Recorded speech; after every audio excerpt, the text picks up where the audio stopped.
Now, over the years, we've reported on dozens of stories where Christians have complained about the way they're treated.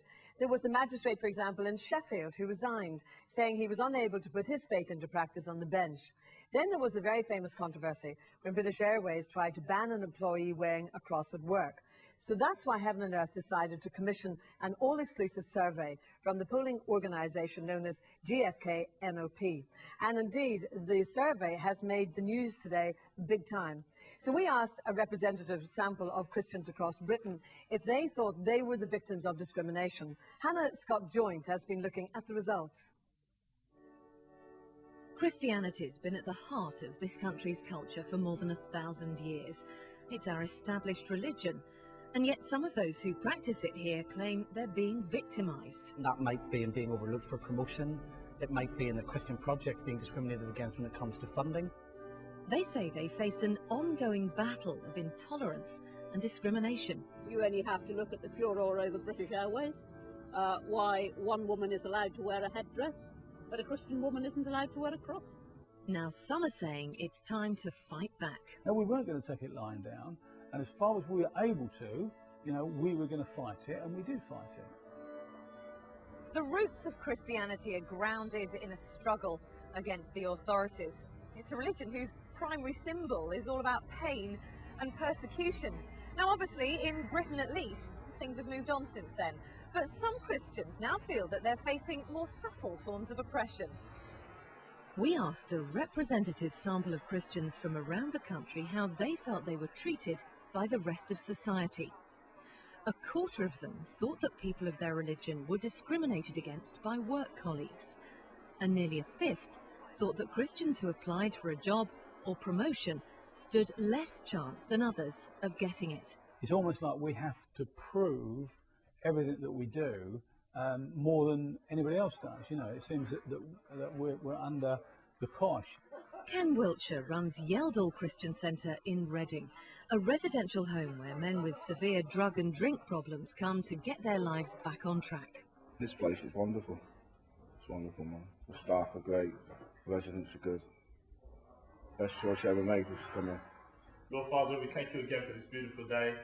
The centre's run according to Christian principles, but treats believers and non-believers alike. Part of their funding comes from public bodies. But 2 years ago, Ken says he was told the funding might be getting withdrawn. The reason they gave was that because we were a Christian organisation, that we weren't meeting their equal opportunities policies. And what they meant by that was that we employed all Christian staff and only Christian staff, and also that there was a Christian component to the programme. Our survey suggests that many people wouldn't be surprised by this decision. 22% of those we asked thought Christians experienced discrimination from their local communities. Some think that part of the problem comes from a large mistaken perception that Christian doesn't allow for the diversity of lifestyles in Britain today. We've seen Christians become more and more misunderstood and at times more and more fearful of their role in society. And therefore Christians retreat, society goes one way, the church goes another, and you end up with a chasm that needs to be bridged, and nobody really knows how to bridge it. So what's the answer? What I'm saying is, give us equal rights, allow us to be who we are. You wouldn't ask the political parties, such as Labour and Conservative, to set aside their ideologies in order to do what they do. We cannot apologise for our faith. It gets us out of bed in the morning. Many of those surveyed think the media's partly to blame. In fact, nearly a third thought Christians were unfairly portrayed. But not all Christians agree. The Bishop of Bolton, for one. He says it's good for people to have to think about their faith. I believe that as Christians we've got to be prepared to stand up and be counted, perhaps in a way that we haven't had to in the past, where the Christian faith has been much more assumed as the way to live, the basis of our society. That assumption is still there with lots of people, but you have to defend it, you have to prove it, you have to argue for it nowadays. But that's not discrimination. Christian MP Anne Widdecombe takes a less optimistic view. She thinks the current climate might have unexpected and unwelcome results. I think if discrimination continues, you will see the gradual withdrawal of Christians from certain areas of life, maybe even from public life. Because if, after all, you're not allowed to exercise your Christian conscience and you're not allowed to say things which are in line with the teachings of your church, well then you can't be there at all. At the Yeldall Christian Centre, they battled to be there. The campaign to keep the funding got underway. We informed our local MP and we got her to write to them. We wrote to them ourselves. We got other people who support us to write to them to inform them about what we do. And they won. The centre stayed. Other groups we spoke to have given up and closed down. Britain is becoming a place where who you worship increasingly defines who you are. The question is whether it governs how you're treated too. Well, here as usual to guide us through the issues is our very opinionated Heaven and Earth panel. PR legend turned women's empowerment guru Lynn Franks, who was born Jewish but has explored different spiritualities. Jonathan Bartley, who runs the progressive Christian think tank Ecclesia, and author and journalist Joanna Bogle, who's a conservative Catholic. And I'm very pleased to see all of you, I have to say. And we've already had emails and texts on the subject, and I'll be getting to those in a couple of minutes. But first of all, let's explore it on a general level. I'm going to go to Joanna first of all, because you've seen the report, the percentages, you've seen the film. Do you believe on a general basis, from your own experience, that Christians are being discriminated against? Well, I mean, it's hardly like communist China, where just this week we heard about them being beaten up, or torched churches in Islamabad in Pakistan, Islamic mobs. A charity I'm involved with had stories of 2 churches which were torched. So let's get it in proportion.